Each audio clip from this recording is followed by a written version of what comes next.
Jessica's perfectly polished nails dug into my arm just a touch too firmly as she guided me toward her boss during my son's wedding reception. "Mr.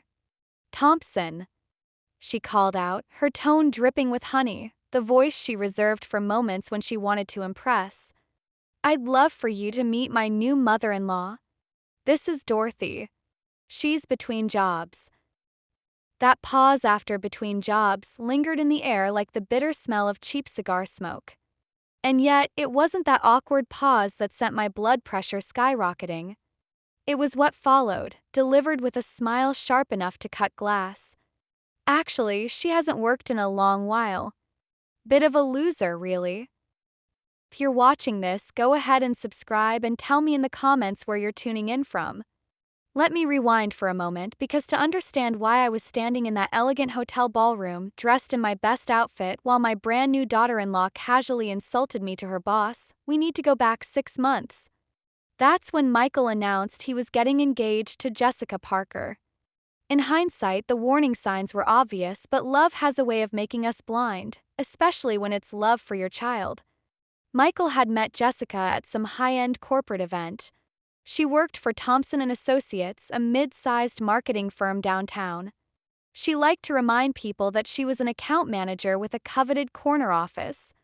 She made sure her success was known at every opportunity, particularly at family dinners where she'd step away to take calls at the table, saying, "Sorry, can't miss this, I'm climbing the corporate ladder," without a shred of actual apology. Planning the wedding was chaos from the start.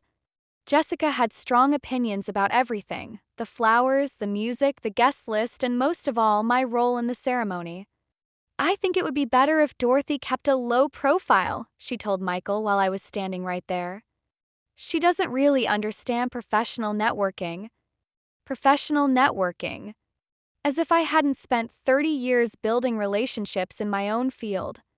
But I swallowed my pride because Michael was happy. He was glowing every time he looked at her, and if Jessica made my only child that happy, I was willing to tolerate her attitude. What I didn't expect was for her to take our family's most important celebration and turn it into an opportunity to humiliate me. Standing there watching Mr. Thompson's face shift as he absorbed Jessica's comment, I realized something very important. This wasn't the end of anything, it was just the beginning of a game. Mr. Thompson's thin brows shot up so quickly they nearly disappeared into his thinning hairline. He was a lean man in his 50s, the kind of guy who probably counted calories religiously and ran marathons for fun. His handshake was brief, firm, and already calculating the quickest exit from this conversation. "Unemployed," he repeated, glancing between Jessica and me. "I see." I could practically hear Jessica's internal cheer as she mentally celebrated what she thought was a social victory. She'd successfully painted me as a burden, a failure, and the family embarrassment in front of her boss, probably believing it made her shine brighter by comparison. What Jessica didn't realize was that I'd been carefully observing her all night, cataloging every subtle dig, every passive-aggressive comment, every little power play. And what she definitely didn't know was who I really was. "Well," I said with the warmest grandmotherly smile I could muster, "that's one way to put it." Jessica's grip on my arm tightened like a warning squeeze. She wanted me to fade away, to slink back into the background now that she'd made her point. But I wasn't about to disappear. "Tell me, Mr. Thompson, how's your industry holding up these days? Must be challenging." His face brightened a bit, clearly relieved to steer the conversation toward business. "Oh, it's tough. Competition is fierce. With social media, everyone thinks they can handle marketing themselves. We're always proving our worth to clients. Must be especially challenging when you're up against larger firms," I said thoughtfully. "Companies with stronger connections and bigger budgets." Jessica's head whipped toward me. She was probably wondering how the supposed unemployed loser knew anything about competition in his industry. "Exactly," he said, nodding enthusiastically. "There's one company, Walsh Enterprises, they've been dominating the market for years. Massive client base, incredible reputation. Their CEO is said to be a genius, but no one really knows much about her. Very private person. The irony was so rich I almost laughed aloud. Instead, I offered a polite smile. How fascinating, I murmured. Jessica glanced between us, confusion flickering in her eyes. She couldn't figure out why her insulted mother-in-law was holding her own in a conversation with her boss. The band finally struck up a tune, and Michael whisked Jessica onto the dance floor for their first dance as husband and wife. I watched from my table, swirling a champagne flute filled with bubbly that had long since gone flat. They looked perfect together. Him in a crisp black tuxedo, her in a gown that likely cost more than some people's cars. But perfection is a master of illusion, and the more I observed, the more I noticed hairline cracks beneath the glossy surface. She's lovely, murmured Mrs. Patterson, the elderly woman seated beside me. She introduced herself as Jessica's former kindergarten teacher, though Jessica herself had barely acknowledged her while greeting guests earlier. Though I must say she's changed a lot since she was 5. People do change as they grow, I answered diplomatically. Then, after a pause, I added softly, though some simply grow into who they always were, just with a larger vocabulary. Mrs. Patterson chuckled gently but leaned closer, lowering her voice. She used to be such a generous little thing, always making sure every child had crayons and standing up for the shy ones. Sometimes I wonder where that kindness goes as we get older. I glanced toward Jessica, who was laughing at something Michael whispered in her ear. For a fleeting moment, I caught a glimpse of that 5-year-old Mrs. Patterson described, the one who shared crayons and defended her friends. But just as quickly, the moment vanished. The song ended, and Jessica immediately began scanning the room, her eyes darting with calculation, searching for the most influential guests to network with at her own wedding reception. That's when I noticed her heading straight toward the Hendersons' table. Robert Henderson was the most powerful contractor in the state, and his wife, Margaret, practically ran the city's charity scene. Jessica clearly had done her research. She knew exactly who held influence in this room and was navigating the reception like a business conference. I excused myself politely from Mrs. Patterson and decided to powder my nose. Instead of going toward the restrooms, however, I slipped through the doors leading to the outdoor terrace. The September air was perfect, cool enough for my shawl, yet warm enough to feel comfortable. I needed a break from the crowd, a moment to gather my thoughts, to reflect on what had just happened and plan my next steps. That's when I heard voices coming from around the corner. One of them was unmistakably Jessica's. "No, Mom. It went perfectly," she was saying into her phone. "I made sure Thompson knows I'm nothing like these small-town people, especially the mother-in-law. You should have seen his face when I told him about her." There was a pause followed by laughter. "Trust me, after tonight he'll see me as the professional one in this family." I froze, heart pounding, as she continued making calls. I stayed there for 10 more minutes, hidden in the shadows, listening. One call was to someone she referred to as Babe, which was particularly interesting considering she had just married my son. Another was to her sister, retelling the same story about how she'd put me in my place in front of her boss. With each retelling, her story grew nastier. I went from unemployed to practically unemployable, and from unemployable to kind of pathetic, really. The thing about eavesdropping is that it doesn't just change how you see other people, it changes how you see yourself. Standing there on that terrace, listening to my son's new wife tear me down for sport, I realized I'd been playing a role for months. The accommodating mother-in-law, the quiet woman who didn't want to make waves, the polite loser willing to step aside for the next generation. But that version of me was a fabrication, and fabrications only work if everyone agrees to believe in them. When I returned to the reception, the wedding cake had already been cut, and the crowd was beginning to thin. Older relatives were offering excuses about early bedtimes and long drives home. I spotted Michael at the bar, his tie loosened, looking pleasantly exhausted. "Mom!" "There you are." "I've been looking for you," he said, handing me a glass of wine. "Jessica wanted to introduce you to a few more of her work friends." How thoughtful of her, I replied smoothly, accepting the drink. But I think I've met enough of her colleagues for one night. Michael frowned, his brow creasing with concern. Is everything okay? You seem different. Smart boy. Even as a child, he'd always been able to sense my moods. Just tired, sweetheart, I said softly. It's been a big day. I reached up to pat his cheek, marveling at how much he resembled his father at that age. Your wedding was beautiful. Jessica looked stunning. She did, didn't she? His face lit up, the way it always did when he spoke about her. I'm so glad you two are getting along. It means everything to me. Getting along. If only he knew what his new wife had been saying about me just an hour earlier. But this wasn't the time or place for that conversation. It was his wedding day, and I wouldn't be the one to ruin it. Of course we are, I lied with a smile. She's family now.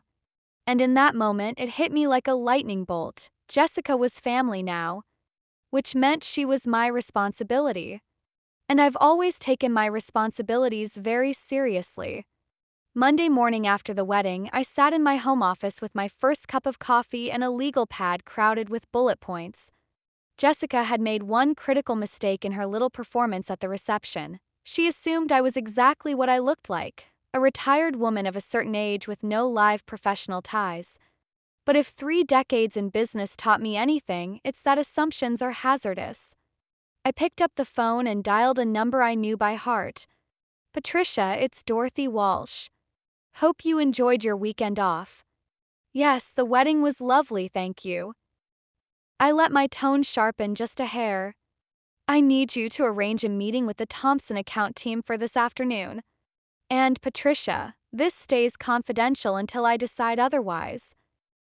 Patricia Martinez had been my executive assistant for 12 years. She knew exactly what that tone meant. Someone's day was about to go very poorly, and I wasn't likely to mind. By Tuesday, a complete dossier on Jessica Parker, now Walsh, sat on my desk. Employment history, college transcripts, credit reports, 5 years of social media posts. I believe in gathering all the facts before making any consequential move. The findings were illuminating. Jessica had spent 3 years at Thompson & Associates, climbing from junior account coordinator to account manager. Her performance reviews were good, if not brilliant, competent, dependable, ambitious, the sort of employee who does solid work but isn't going to rewrite the rulebook. More intriguing were her social posts, Instagram shots at pricey restaurants labeled client dinners that just happened to fall on weekends, Facebook check-ins at luxury hotels during what were supposedly business trips, LinkedIn updates about executive-level strategy sessions that looked suspiciously like poolside cocktails. The real treasure trove, though, was in her expense reports. Patricia's team had combed through 3 years' worth, flagging creative interpretations of what constituted a business expense and a stack of receipts whose math didn't quite reconcile. Nothing that screamed criminal on its own, but certainly not what you want from someone in her role. I leaned back, smiling. Jessica had made the oldest mistake in the book. She underestimated her opponent. She saw a gray-haired woman in a conservative dress and assumed she was dealing with someone's grandmother. She just never checked whose grandmother. By Wednesday, my course was set. I rang Patricia again and asked her to put me on Mr. Thompson's calendar for Thursday afternoon. Tell him it concerns the future of his firm's relationship with Walsh Enterprises. And do include Jessica Parker, pardon Jessica Walsh, in the meeting. Thursday dawned gray and drizzly, the sort of weather that tempts you to stay under a blanket. I was up before sunrise, selecting my outfit with the care of a general choosing her weapons. I settled on a navy power suit, the same one I wore to my first board meeting a quarter-century ago, paired with the pearl necklace Michael's father gave me on our 10th anniversary. The look said, professional, authoritative, unmistakably in command. Thompson & Associates was exactly as expected. Glass and chrome everything, motivational posters about synergy and thinking outside the box. The receptionist, a young man with immaculate hair and a nervous smile, spoke into his headset as if he were announcing a head of state.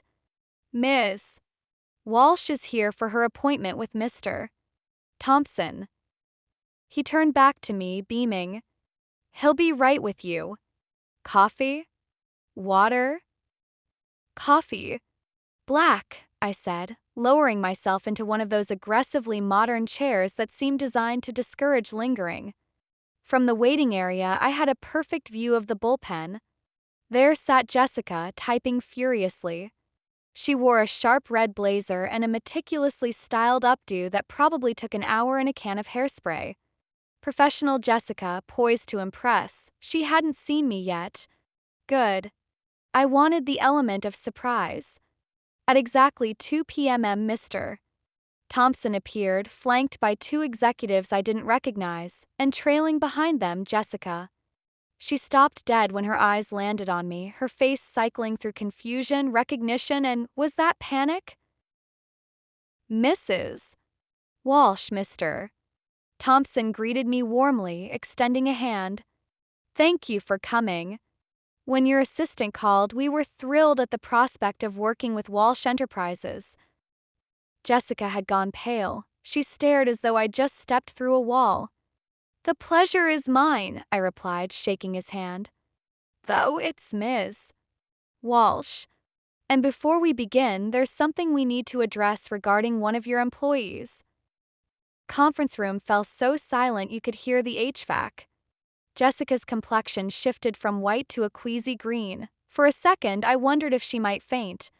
Mr. Thompson looked between us like a man who'd realized too late he was standing in a minefield.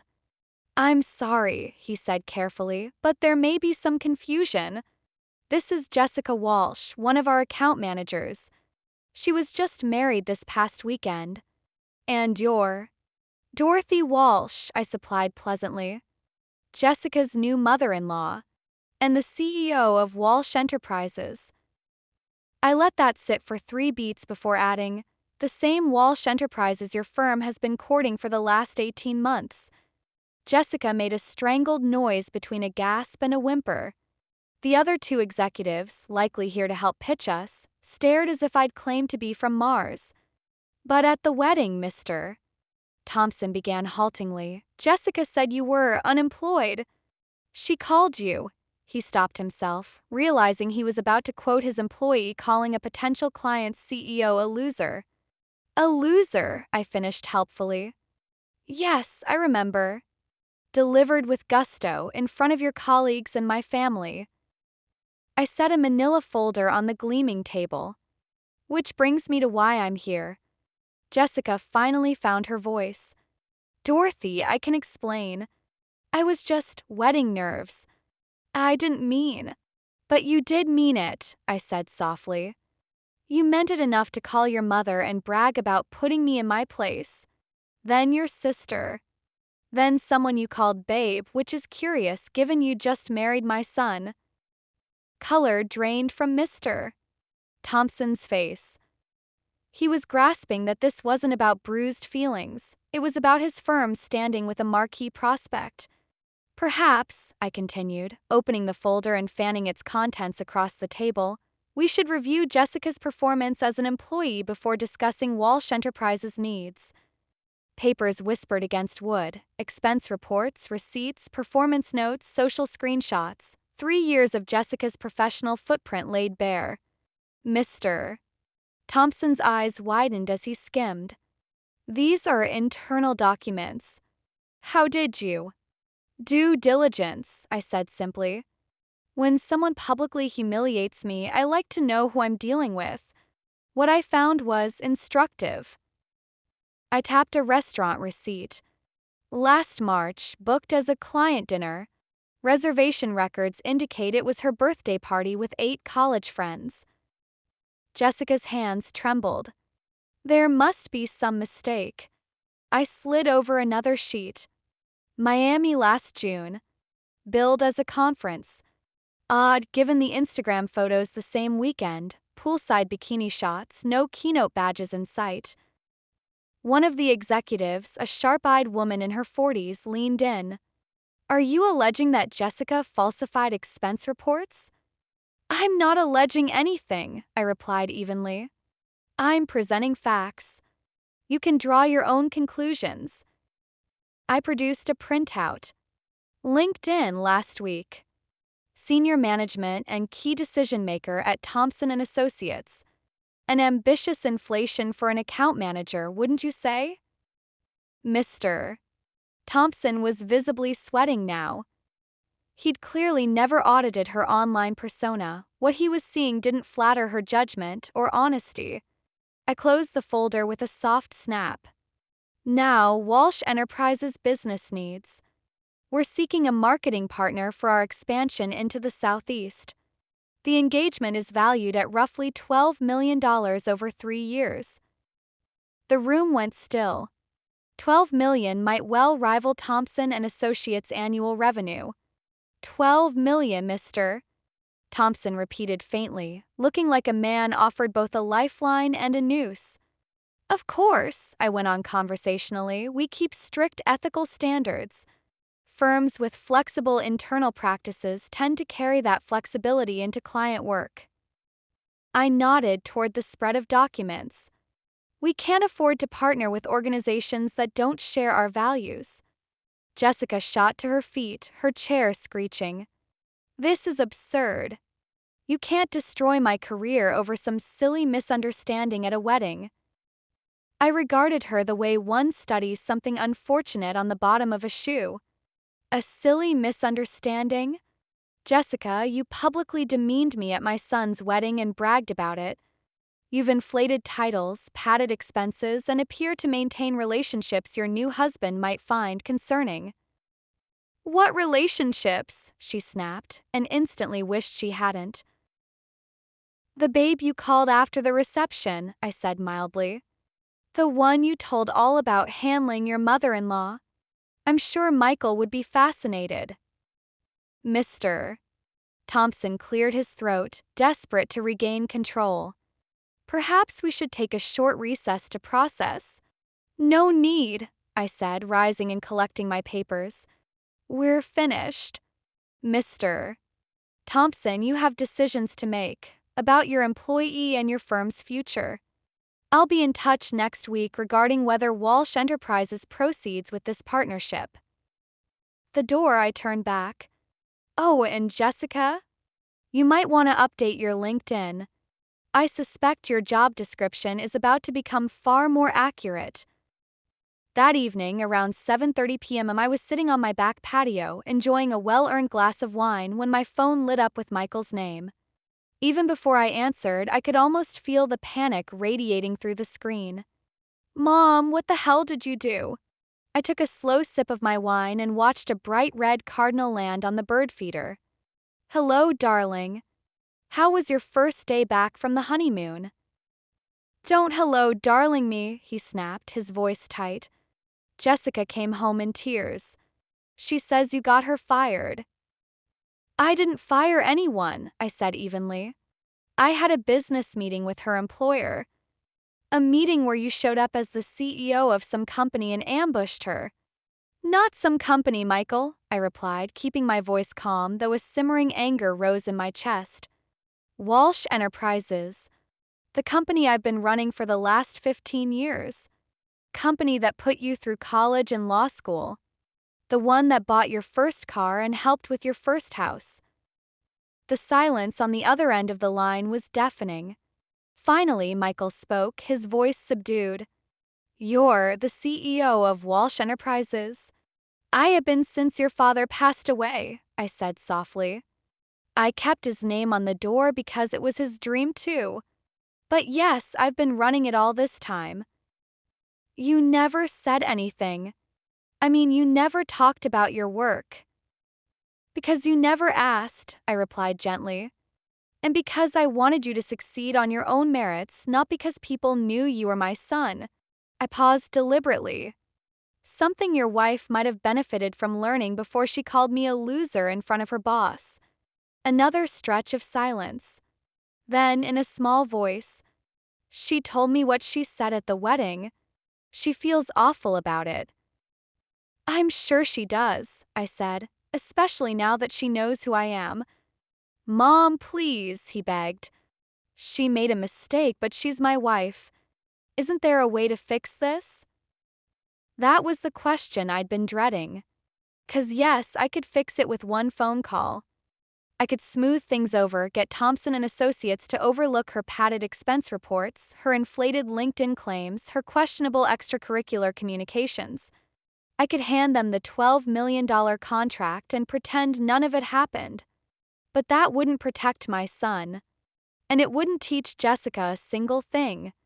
Michael, I said carefully, what exactly did Jessica tell you about why she lost her job? There was a long pause, so long I wondered if the call had dropped. Finally, he spoke, his voice smaller than I'd ever heard it. She said you were vindictive. That you couldn't handle a little joke at the wedding, so you used your connections to destroy her career. I closed my eyes and counted slowly to 10. Jessica had learned nothing. Even after being confronted, even with the evidence stacked against her, she was still playing the victim. And what do you think about that explanation? I asked quietly. He hesitated, then said softly, I think there's probably more to the story. There is, I confirmed. Your wife has been falsifying expense reports for 3 years. She's been inflating her job title on professional networks.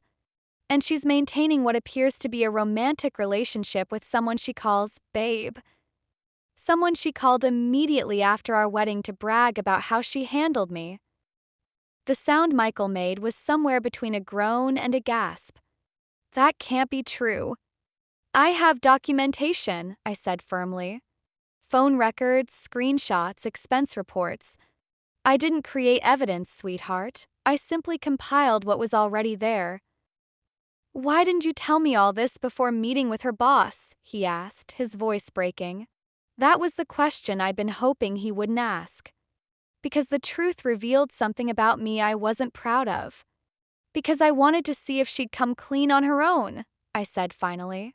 I wanted to see if she'd take responsibility for her actions or keep lying and manipulating.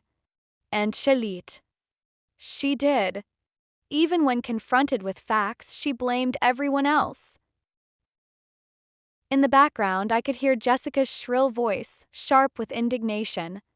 Michael's voice dropped, muffled as he covered the receiver, but I could still catch fragments of their argument. Jessica accusing me of being cruel and vindictive, Michael asking pointed questions about the expense reports and late-night calls.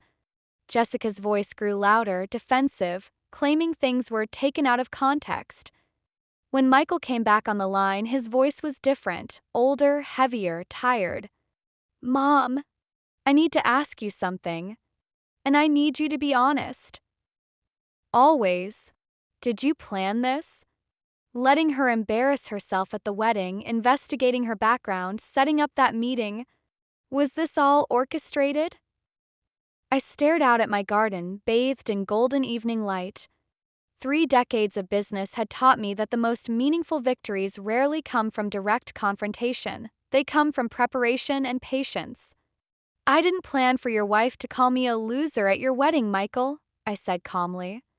But once she did, yes. I planned my response very carefully. And now she's lost her job and Thompson and Associates probably won't get the contract. I paused, allowing myself the faintest smile. Actually, I called Mr. Thompson this afternoon. Walsh Enterprises will move forward with the partnership. His firm will get the contract, and they'll use that revenue to hire employees with stronger ethics. As for Jessica, her situation is between her and her former employer. I understand she'll be given an honest reference that accurately reflects her 3 years of service. Michael was silent for so long I feared he'd hung up. Finally, he spoke, his voice barely above a whisper. I married someone I don't really know, didn't I? My heart broke for him. You married the woman you thought she was, I said gently. Sometimes that's the same thing. Sometimes it isn't. Question now is what you'll do with what you've learned. We said goodnight and I stayed out on my patio until the stars came out. Jessica would be fine. People like her always landed on their feet. She'd find another job at a company that didn't vet employees as closely. Maybe she'd even learn something from this experience, though I doubted it. Michael, though, would be okay. He was stronger and smarter than she'd given him credit for, and now he had all the facts he needed to make his own choices about his marriage and his future. As for me, well, I'd learned something too. Through 3 decades of being diplomatic and accommodating, I realized that sometimes the kindest, most loving thing you can do is refuse to be anyone's doormat, even if it means your son has to face painful truths about the woman he loves. Especially then. Thanks for listening. Don't forget to subscribe and share your own story in the comments. Your voice matters.